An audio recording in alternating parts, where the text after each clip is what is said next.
Assalamu alaikum students, hope you are fine and having quality time with your family at your homes and also giving plenty of time and ample of time to your studies as well. Today is 8th of September 2021 and Wednesday. We are going to deliver the lecture of class 9th. The subject is the biology and the ongoing chapter is chapter number 6, enzymes, and we are going to discuss mechanism of enzyme action, and it is on the page number 111 and 112 of the textbook.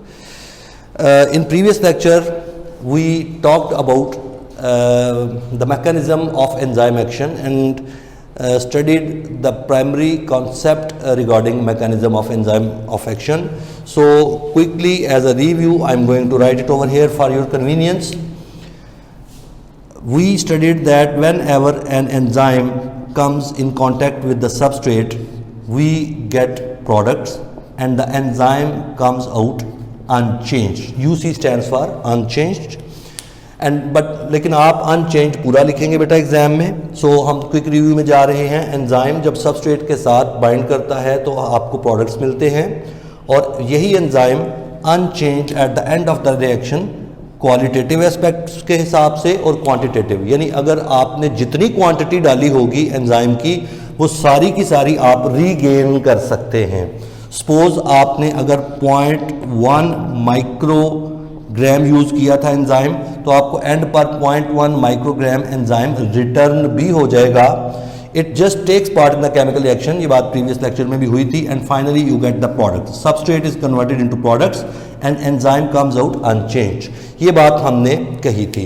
फिर अगर हम एक step और आगे जाएं, इसी चीज़ को अगर हम एक स्टेप और आगे लेके जाएं तो हमने ये बात कही थी कि सबसे पहले जो एंजाइम होता है पहले स्टेप में सबस्ट्रेट के साथ जब मिलता है तो डायरेक्ट प्रोडक्ट्स नहीं आते, बल्कि सबसे पहले आपको एक ES कॉम्प्लेक्स मिलता है. You get an ES complex first and that ES complex is in the next step that is converted into products and then enzyme unchanged comes out of the reaction.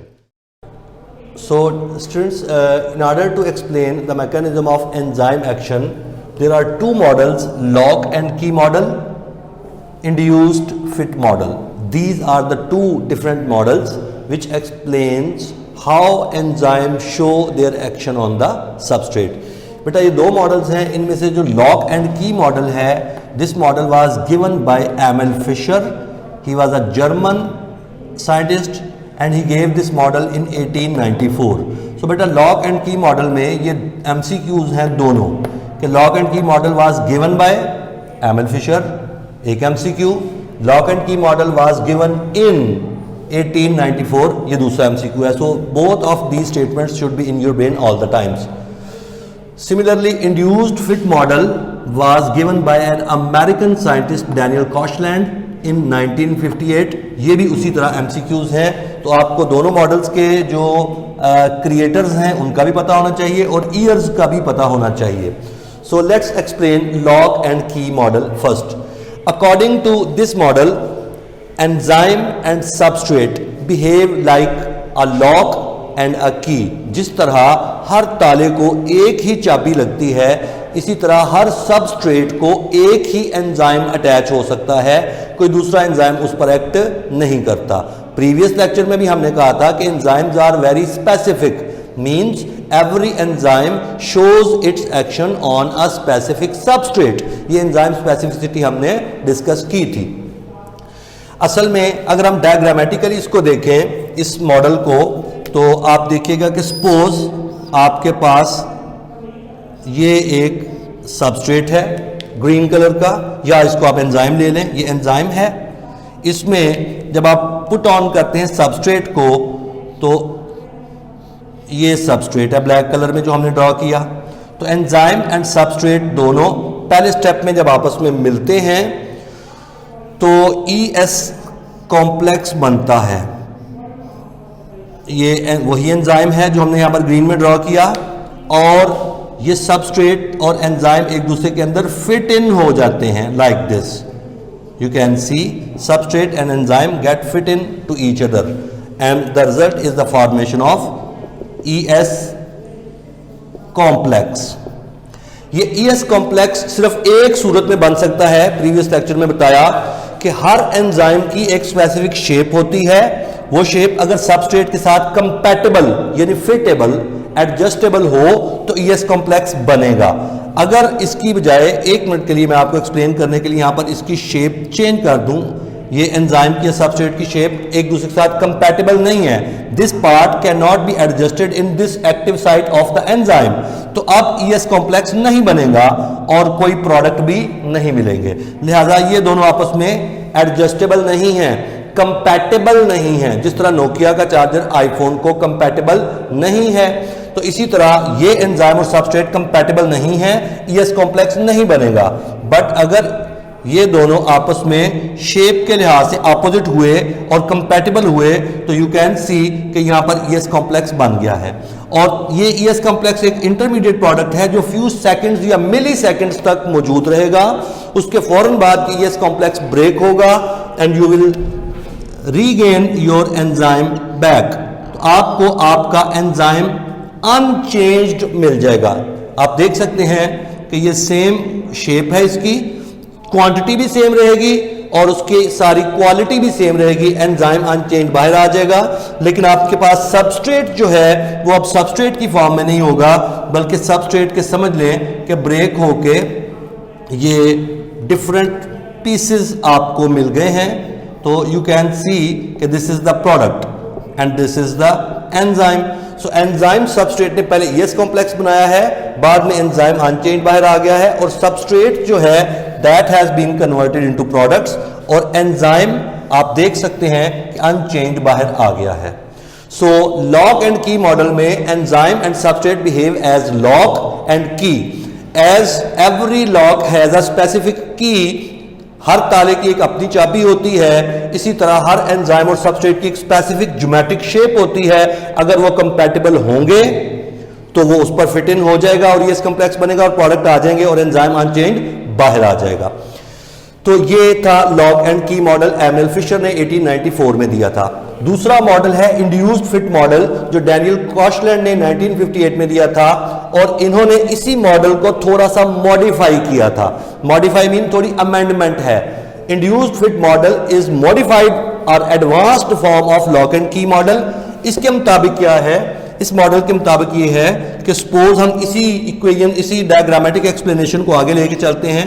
Suppose ये वही enzyme है जो हमने previous यहां पर use किया। इस enzyme के आगे सपोज ये सबस्ट्रेट है,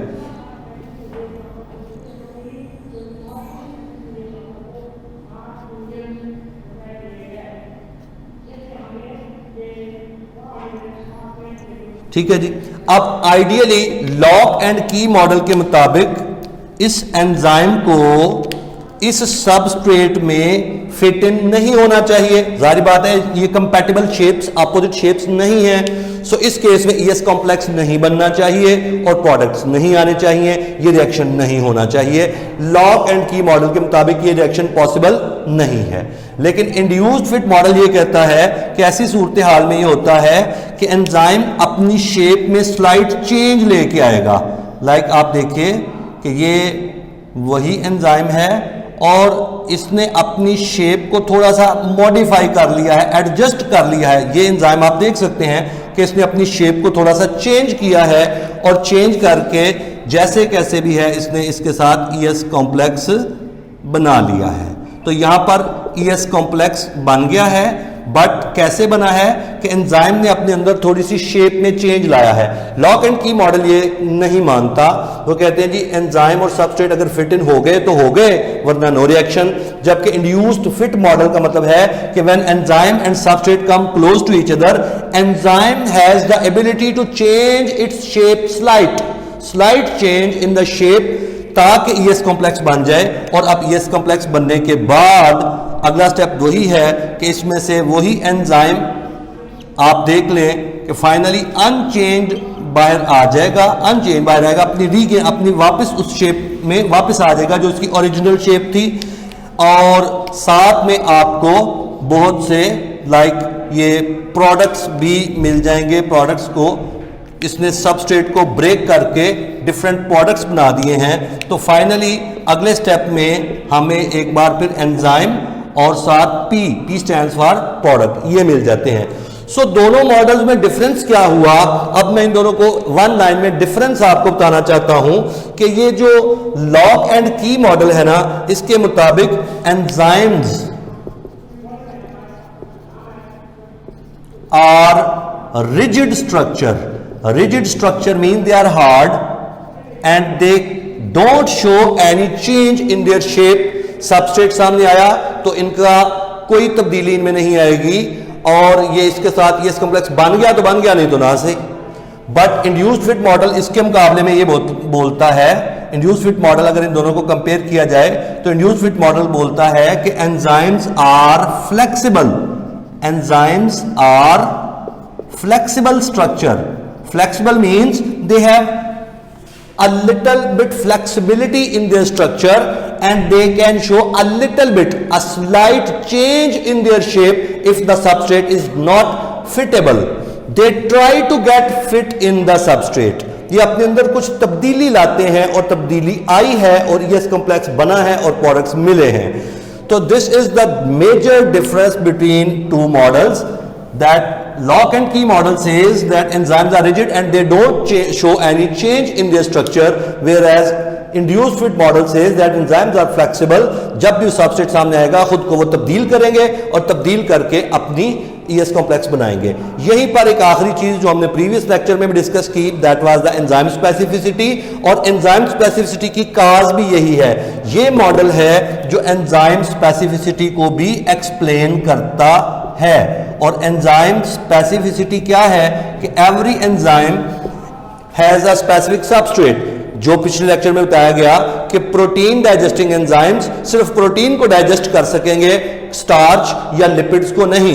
lipase acts only upon the lipids, okay, and pepsin और protease act only upon the protein and amylase act only upon the carbohydrates. तो ये आपको डिटेल जो बताई गई थी एंजाइम स्पेसिफिसिटी की, वो यही मॉडल है जो एंजाइम स्पेसिफिसिटी को एक्सप्लेन भी करता है। So that's all for today's lecture. Hopefully you have understood it well.